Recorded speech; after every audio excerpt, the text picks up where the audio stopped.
Your doors are locked, your windows secured. The stories you're about to hear are safe, we are real. The difference is, they weren't alone. Are you? It's the one place in the entire world you're supposed to feel safe. It's your home, right? You know, we all love a good scary story, but the ones that really get under our skin are the ones that take that fundamental sense of security and just shatter it. So today, we're not just gonna tell a scary story. We're gonna pull it apart and see what makes it tick. We're gonna look at the anatomy of that specific fear, the violation of our own home. Just think about that for a second. How safe is the place you call home?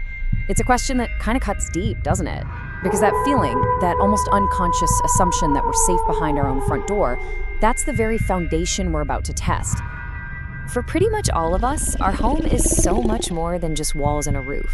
It's our fortress against all the chaos of the outside world. I mean, it's the one place on earth where we have control, where we get to make the rules, and where we are supposed to be completely, undeniably safe. Sanctuary. It's a powerful word, isn't it? It's more than just a place. It's a promise of refuge. It is the physical, and maybe more importantly, the psychological barrier that we build between ourselves and all the dangers of the world. Now, hold on to that idea of it is absolutely crucial. Okay, so we've established the sanctuary. We've built the walls. Now let's just watch how quickly those walls can crumble. I want you to imagine yourself in this scene. The wind is just howling outside, and rain is lashing against the windows.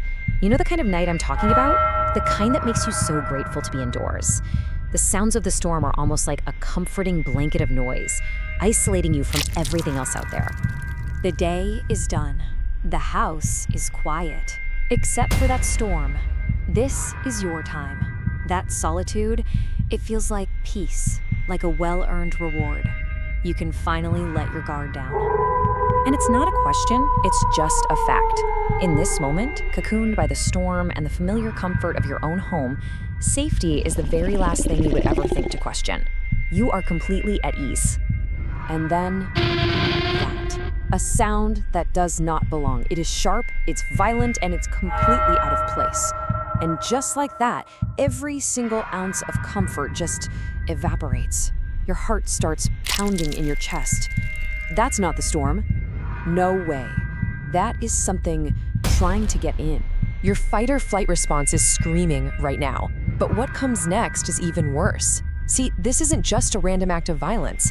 The threat is now showing you that it can think, that it can strategize. First, a knock at the front door.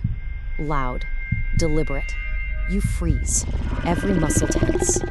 Then, silence. It's followed by the same exact knock, but now it's at the back door. It knows the layout. It's not random. And then, the sound that stops your heart. That same knock coming from right outside your bedroom door. And that's it. That's the moment the threshold is truly crossed. The real horror isn't a broken lock or a shattered window. The invasion happens in your mind. The second you realize the threat is not only intelligent, it's already inside the perimeter you thought was secure. This is the huge psychological shift. Before, there was a really clear line. It was safe inside and dangerous outside. But after that knock moves, that line just vanishes. The danger is now everywhere. Your sanctuary has become a trap, and you are locked inside with the threat.